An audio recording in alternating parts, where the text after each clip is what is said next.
Banda Aceh, 28 Maret 2019, Kantor Wilayah DJBC Aceh gelar sosialisasi dengan tema Identifikasi Keaslian Pita Cukai Desain tahun 2019.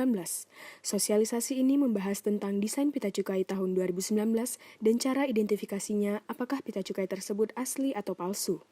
Sosialisasi ini dihadiri oleh perwakilan dari Kejaksaan Tinggi Aceh, Kepolisian Daerah Aceh, Badan Perencanaan Pembangunan Daerah Aceh, Badan Pengawas Obat dan Makanan Aceh, Satpol Pamong Praja, rekan wartawan, serta para pengguna jasa yang ada di wilayah Banda Aceh yaitu CV Royal Group, Mr. Favor, Favor Aceh, Komunitas Vape, Perwakilan Gudang Garam Group, Jarum Group, dan HM Sampurna Group.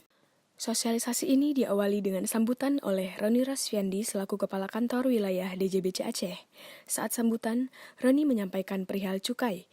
Penerimaan dari sektor cukai secara nasional pada tahun 2018 mencapai 159,7 triliun rupiah dari total penerimaan sektor perpajakan sebesar 1.942,4 triliun rupiah.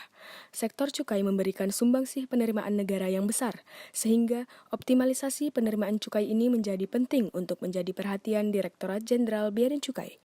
Optimalisasi penerimaan dari cukai dapat ditingkatkan salah satunya dengan mengurangi jumlah barang kena cukai dengan berpita cukai palsu, sehingga penerimaan negara dapat terserap untuk pembayaran pita cukai yang asli. Dari Kanwil Bea Cukai Aceh melaporkan.